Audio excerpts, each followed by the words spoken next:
is a target. Let me consult my gun.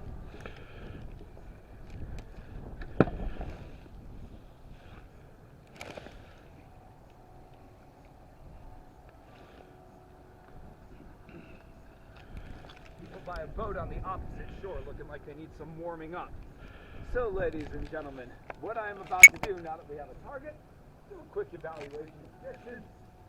These handy instruments come in perfectly for this situation. Now, usually what you want to do is make sure that the barrel is angled in such a way that you wind up with your target either closer or farther away. The farther up you raise the barrel, the closer the shot is going to end up, but the higher you're going to get the distance to go. I'm not aiming over too big of a wall here, so I don't think I need to do this too much.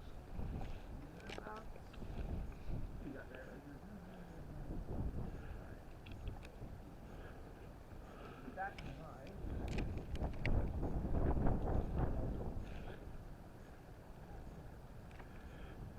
Fuse to 4 seconds. 4 seconds. So you see what I've just done. Given an estimate of distance of the target, angle of the barrel, position of the battery, and from what I know of these bombs flying over the walls, I've chosen a burn time of 4 seconds. The gunner on the back here takes the fuse, took a small saw, cut the fuse down to the proper length, inserted the fuse into the bomb, and now our projectile is primed and ready. Not the gun, though. We still got to take care of that. One. Will is taking a rag and wiping out the interior of the barrel, and that is removing any leftover bits of burning debris, embers, or trash from the previous shot, or from you guys messing with my gun when I wasn't looking. Once he has kept us safe and he has given me the word, right. Now we can actually start loading the gun. Handle, cartridge. Advance, cartridge. The proper amount of powder for the proper situation is chosen and run up to the front of the gun. Load. Cartridge is loaded into a chamber at the back of the mortar. Ram down cartridge. Now what Will is doing is taking a rammer and he is pushing that bag of gunpowder into that specified chamber. It kind of resembles a cup in this format. It is designed to accommodate the perfect amount of powder and channel the perfect amount of pressure forward. And making sure that this is sitting perfectly where it needs to be is a very delicate procedure, requires a very skilled, almost surgical technique to use, and as you can see, Will is executing this just about perfectly. For those of you who thought I was being serious, let me just say no, you can ram it in there as hard as you can. Handle bomb.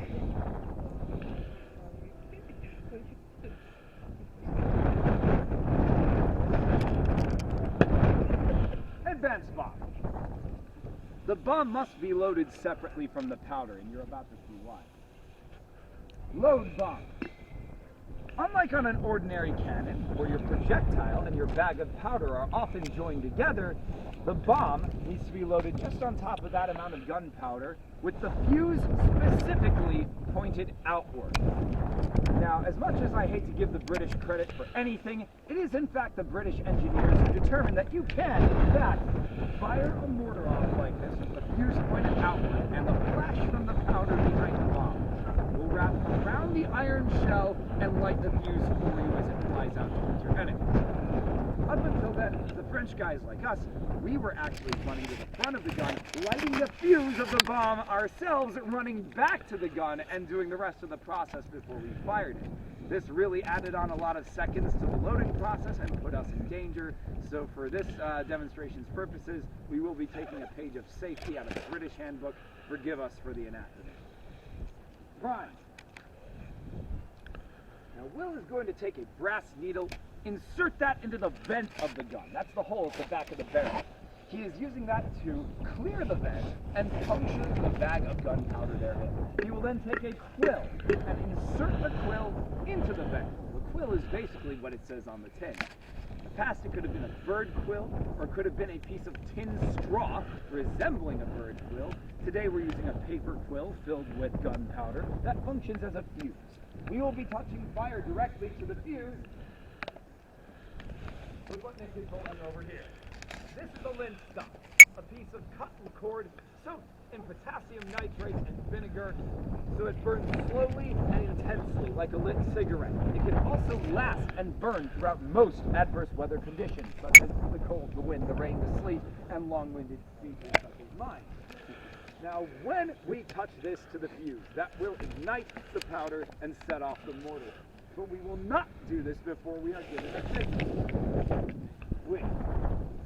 You see, that quill is an awful tiny surface to hit with that linstock.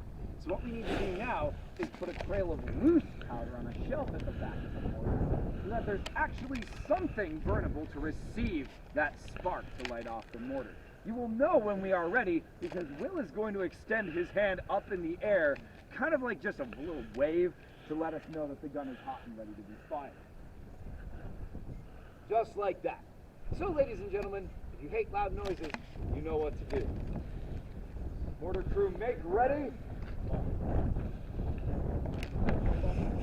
Fire!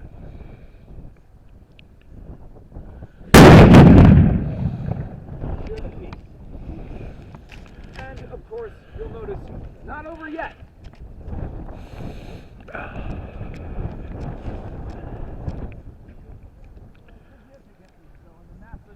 That's running away is sure to fan them, so we might need to try again later. So, ladies and gentlemen, you'll notice it didn't end with us just firing. We actually had to check on our target as well. If we confirm a hit from a mortar blast, what we will do is we will take note of everything we've just done, including angle of the barrel, distance to target, burn time on the fuse, and we will just keep them in a notebook.